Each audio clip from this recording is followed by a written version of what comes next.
49장 용맹한 황충을 얻은 유비. 다음 날 관우와 황충이 아침 일찍부터 달려나와 맞붙으니 둘의 싸움은 또다시 2시간이 넘게 이어졌어요.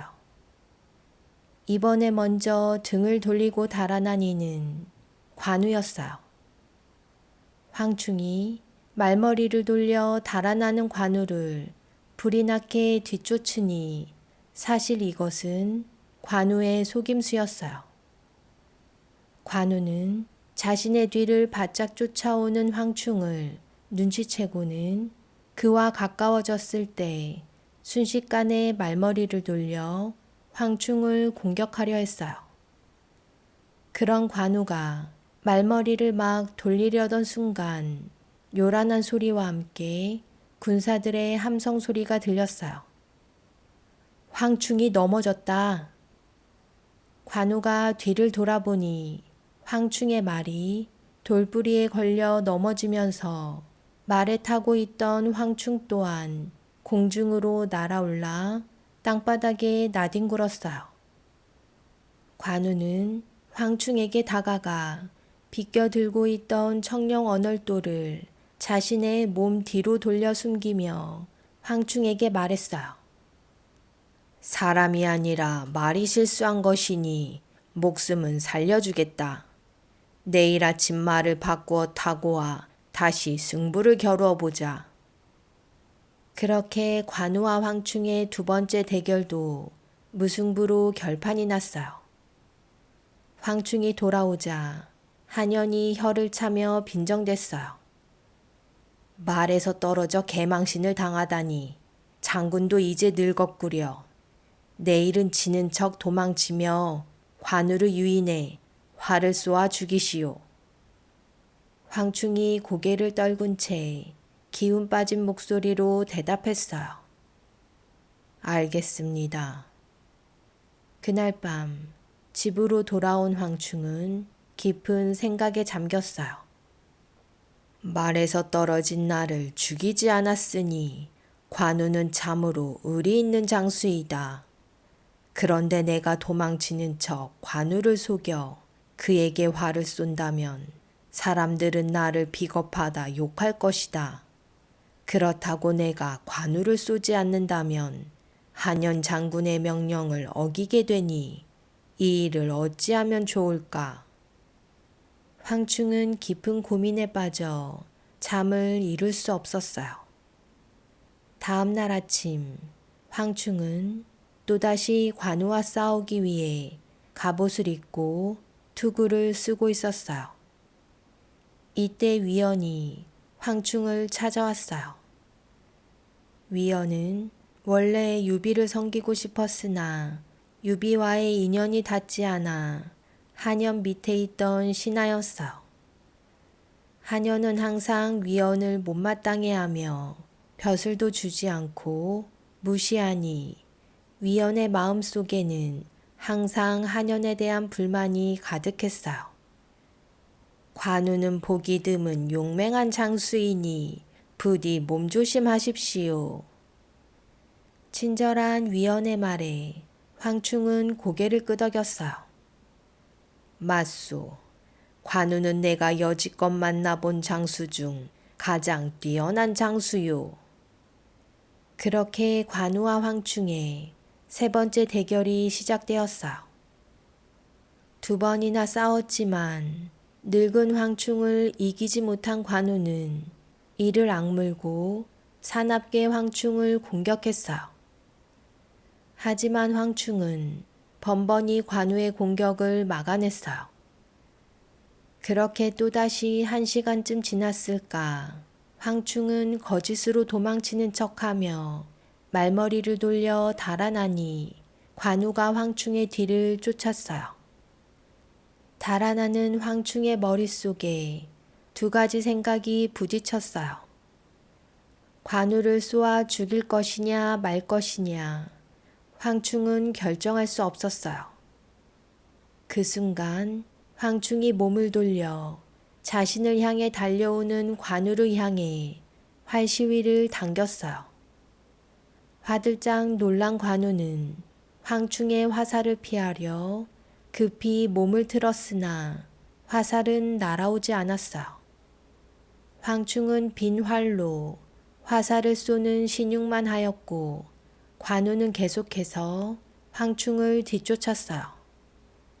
그러자 황충이 또다시 몸을 돌려 관우를 향해 활시위를 당기니 이번에도 화살은 날아오지 않았어요. 관우는 황충이 활을 쏠 줄 모른다 생각하고는 계속해서 그의 뒤를 쫓았어요. 그때였어요. 황충이 다시 몸을 돌려 활을 쏘니 바람을 가르며 날아온 화살이 관우의 투구끈을 스치며 날아갔어요. 조금만 더 빗나갔다면 관우의 목이 뚫렸을 거예요. 소스라치게 놀란 관우는 급히 말머리를 돌려 달아났어요. 황충이 나를 살려주려 일부러 투구의 끈을 맞췄구나. 황충이 내 목을 뚫지 않은 것은 어제 내가 그를 죽이지 않은 것에 대한 보답일 것이다. 황충은 과연 의리를 아는 장수이다. 관우는 놀란 가슴을 쓸어내리며 자신의 진영으로 돌아갔어요. 한편 황충이 돌아오자 하녀는 벌개진 얼굴로 고래고래 소리를 지르며 부하들에게 명령했어요. 여봐라, 저놈을 잡아 꿇어앉혀라. 장수들이 달려와 황충의 두 팔을 잡으니 어안이 벙벙해진 황충이 하녀에게 물었어요. 어찌하여 이러십니까?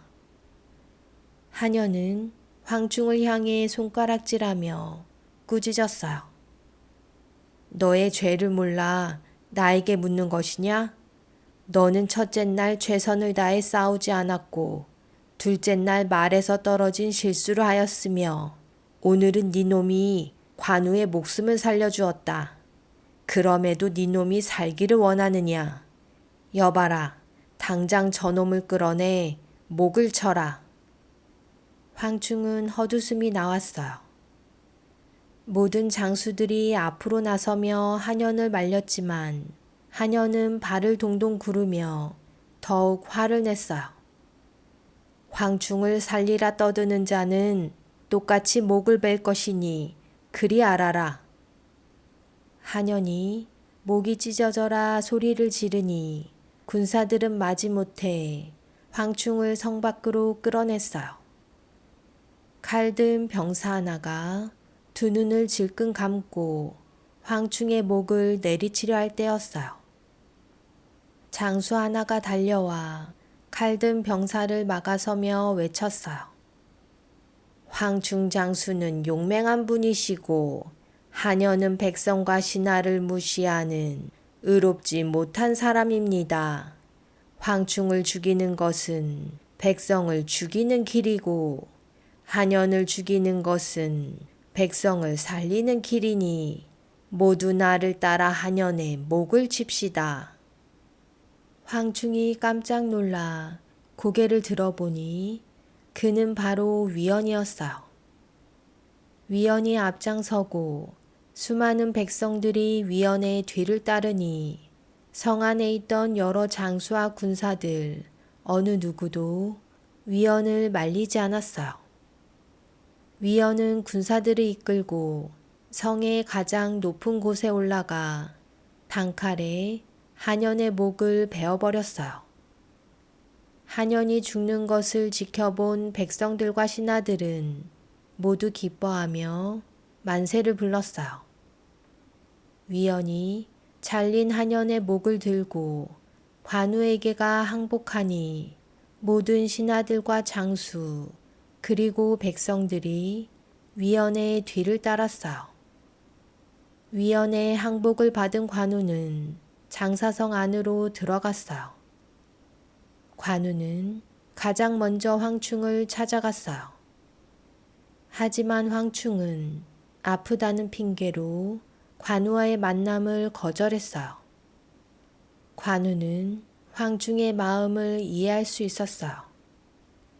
의로운 황충이라면 한연이 죽었다고 해서 나에게 쉽게 항복하진 않겠지. 관우가 장사성을 차지했다는 소식을 들은 유비와 공명은 군사를 이끌고 장사로 향했어요. 이때 갑자기 까치 한 마리가 날아와 요란스럽게 3번 울더니 어디론가 금세 사라져 버렸어요. 유비가 공명에게 물었어요. 공명 선생, 이것이 대체 무슨 징조요? 유비의 물음에 공명이 가만히 눈을 감고는 손가락으로 무언가를 세는 듯 한참을 꼼지락거리더니 입을 열었어요. 기뻐하십시오. 장군께서 훌륭한 장수를 얻을 것입니다. 공명의 말에 유비는 환하게 얼굴을 밝히며 장사로 발걸음을 재촉했어요. 관우는 유비와 공명이 장사성에 도착하자 황충과의 일을 하나도 빠짐없이 자세히 이야기했어요. 관우의 말을 다 들은 유비는 두 눈을 반짝이며 자리에서 벌떡 일어났어요. 그런 의로운 장수라면 내가 직접 가서 모시고 오겠소. 유비는 그 즉시 황충의 집으로 향했어요. 유비는 황충의 앞에 머리를 숙이고 예의를 갖추며 정중히 부탁했어요. 한여는 죽었으니 부디 나를 도와주시오. 황충은 한참 동안 생각에 잠긴 듯 하더니 유비의 앞에 무릎을 꿇고 엎드려 절을 올렸어요. 유비 장군께 충성을 맹세하겠습니다. 그렇게 유비는 용맹하고 충성스러운 황충을 얻었어요. 관우는 한연의 목을 베어버린 위연 또한 유비와 공명에게 소개했어요. 그런데 위연의 모습을 찬찬히 살펴본 공명의 얼굴이 딱딱하게 굳어지더니 엄숙한 말투로 병사들에게 명령했어요. 저자를 끌어내 목을 베어라. 공명의 명령에 유비는 깜짝 놀랐어요. 위연은 한연을 죽인 공을 세운 자인데 어찌하여 그의 목을 배려하시오. 유비의 물음에 공명은 날카로운 두 눈으로 위연을 노려보며 대답했어요. 저자는 자신이 섬기던 한연을 죽인 배신자입니다. 저런 자를 살려두었다간 우리를 또다시 배신할지 모릅니다. 공명은 작은 목소리로 유비에게 속삭였어요. 제가 가만히 보니 위연의 얼굴은 뒷날 반드시 주인을 배신할 얼굴입니다.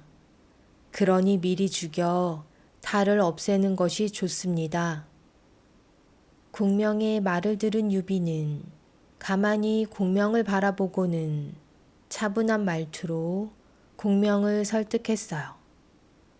위연을 죽인다면 다른 군사들도 겁에 질려 도망칠지 모르오. 그러니 부디 그를 살려주시오. 유비의 간절한 부탁에 공명은 그제야 못 이기는 척 부드러운 말투로 위연에게 말했어요. 이번엔 특별히 살려주겠다. 하지만 또다시 주인을 배신하려 든다면 내가 반드시 너를 죽일 것이다. 단호한 공명의 말에 위연은 온몸을 파르르 떨며 땅바닥에 머리를 비비고는 맹세했어요. 절대 배신하지 않을 것입니다. 유비 장군께 충성을 맹세하겠습니다. 그렇게 위연이 물러간 후 황충이 유비에게 조심스럽게 말했어요. 이곳에서 멀지 않은 곳에 죽은 유표의 조카인 유경이 살고 있습니다. 유경에게 장사를 다스리게 하는 것이 어떻겠습니까? 유비는 고개를 끄덕이며 그 즉시 유경을 불러 장사 땅을 다스리게 했어요.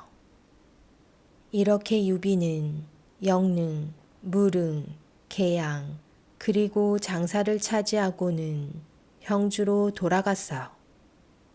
유비가 차지한 양자강의 남쪽은 땅이 기름지고 농사가 잘 되어 곡식이 풍부했고 곳곳에 선비와 장수들 또한 유비에게 몰려들었어요. 유비는 이제야 조조 송건과 더불어 천하를 셋으로 나눌 기반을 마련할 수 있게 되었어요. 송건은 적벽대전에서 조조를 물리친 후 조조와 영토를 마주하고 있는 파릉, 한양, 합비 등에서 또다시 조조와 싸움을 벌이고 있었어요. 송건은 주위의 부하장수 정보와 노숙이 자신을 도우러 온다는 말을 듣고는 성 밖으로 마중을 나갔어요. 그런데 보이는 사람은 노숙뿐이었어요. 송건이 물었어요. 정보장수는 어디에 있소? 노숙이 대답했어요. 정보장수는 군사를 거느리고 오느라 내일쯤 도착할 것입니다. 송건은 고개를 끄덕이며 노숙과 함께 자신의 진영으로 돌아갔어요. 이때 병사 하나가 들어와 송건에게 보고했어요. 조조의 부하장수 장료가 도전장을 보냈습니다. 송건은 장료가 보낸 편지를 읽다 말고는 버럭 화를 내며 편지를 갈기갈기 찢어버렸어요. 건방진 놈 같으니 장수 따위가 감히 나에게 도전을 해. 좋다. 내가 직접 상대해 주겠다. 송건은 정보가 올 때까지 기다릴 생각도 하지 않고 곧장 장료에게로 향했어요. 그날 밤 송건이 군사를 거느리고 합비성으로 쳐들어온다는 소식을 들은 장료도 군사를 거느리고 나왔어요. 그렇게 송건과 장료가 맞붙으니 먼저 달려나간 이는 송건이었어요.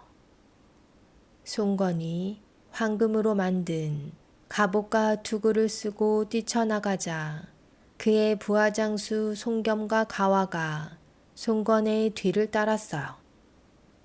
장료 또한 부하장수 이청과 악진을 이끌고 송건을 향해 뛰쳐나갔어요. 장료가 창을 치켜들고 송건을 향해 달려들자 송건이 날렵하게 몸을 피하며 장료의 창을 걷어냈어요. 이때 태사자가 송건을 도우러 달려왔어요. 이놈은 제가 상대하겠습니다. 송건이 물러나고 태사자가 덤비니 두 사람은 1시간이 넘게 겨루었지만 좀처럼 승부가 나지 않았어요. 멀리서 이 모습을 지켜보던 장료의 부하장수 이전이 악진에게 말했어요. 황금 갑옷과 투구를 쓴 자가 송건이다. 송건만 잡으면 적벽대전에서 죽은 우리 군사들의 원수를 갚을 수 있다. 이 말을 들은 악진이 뛰쳐나가 송건을 향해 칼을 내리치니 송건 옆에 있던 송겸과 가와가 창으로 악진의 칼을 받아쳤어요. 하지만 악진의 칼은 송겸과 가와의 창을 단번에 부러뜨렸어요. 이 모습을 지켜보던 장료의 부하장수 이전이 송겸을 향해 활을 쏘았어요. 바람을 가르며 날아간 화살은 송겸의 옆구리에 꽂혔고 송겸은 그만 말에서 굴러떨어졌어요. 장료와 싸우던 태사자는 상황이 점점 불리해지자 멀리 달아나기 시작했어요. 도망치는 송건의 무리들을 향해 장료가 소리쳤어요. 저놈들이 겁을 먹고 도망치는구나. 저들을 절대 놓치지 말고 바짝 쫓아라. 장료의 명령에 군사들이 소리를 지르며 달려드니 강동의 군사들은 크게 당황하여 순식간에 사방으로 흩어지기 시작했어요. 그때였어요. 송건의 뒤를 바싹 쫓고 있는 장료 앞에 한 무리의 군사들이 나타나니 그는 바로 주위의 부하장수 정보였어요. 니까진 놈이 감히 송건 장군의 털끝 하나라도 건드릴 수 있을 것 같으냐? 정보는 단칼에 장료와 그의 군사들을 물리치고는 송건과 함께 자신의 진영으로 돌아갔어요. 하지만 옆구리에 화살을 맞은 송겸은 이미 숨을 거둔 뒤였어요. 송건은 그제야 송겸이 죽은 사실을 알고는 목 놓아 울기 시작했어요. 어찌나 서럽게 우는지 송건의 울음소리가 사방으로 퍼져나갔어요. 그러자 송건의 책략가 장괭이 송건에게 다가와 차분한 목소리로 송건을 꾸짖었어요. 장군께서는 의욕만 앞서고 적을 가볍게 여기니 이는 참으로 안타까운 일입니다. 싸움터에 나가 적의 목을 베고 용감하게 싸우는 것은 장수의 일이지 장군께서 하실 일이 아닙니다. 오늘 송겸을 잃은 것은 장군께서 적을 얕잡아 보았기 때문입니다. 앞으로는 부디 섣부르게 판단하지 마시고 전하를 차지할 미래를 생각하십시오. 장괭의 충고에 송건은 부끄러워 차마 얼굴을 들지 못하고 고개를 숙인 채 대답했어요. 그대의 말이 맞소. 앞으로 다시는 그러지 않을 것이오.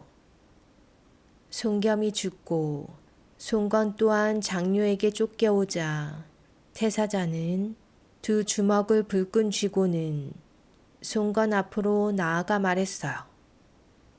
제 부하 중 과정이라는 자는 합비성 마국간지기의 형입니다.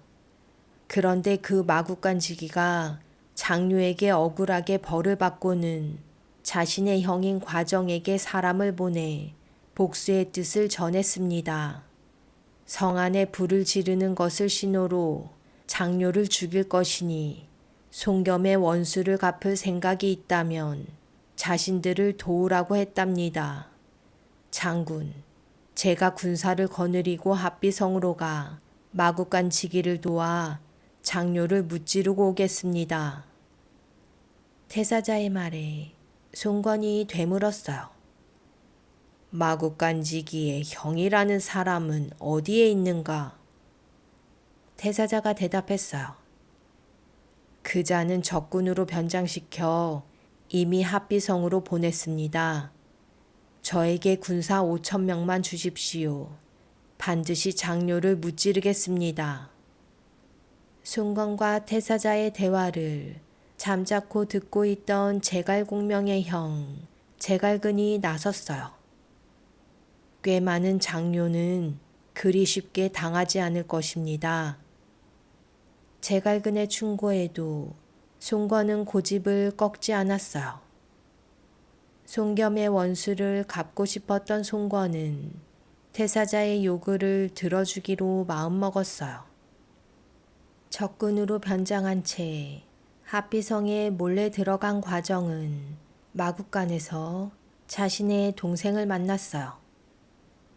태사자 장군은 우리와 같은 고향 사람이니 반드시 우리를 도와줄 것이다. 그나저나 동생의 계획은 무엇인가? 형 과정의 물음에 동생 마국간지기가 대답했어요. 이 마국간에서 장료가 있는 곳까지는 멀기 때문에 장료를 죽이러 무작정 달려들 수는 없어요. 오늘 밤 내가 먼저 마른 풀더미에 불을 지를 것이니 형님은 돌아다니며 반란이다 라고 외치세요. 형님의 외침에 사람들이 모두 뛰쳐나와 성 안이 발칵 뒤집히면 그 틈을 타 장료에게 달려가 그를 찔러 죽일 거예요. 과정은 말없이 고개를 끄덕였어요.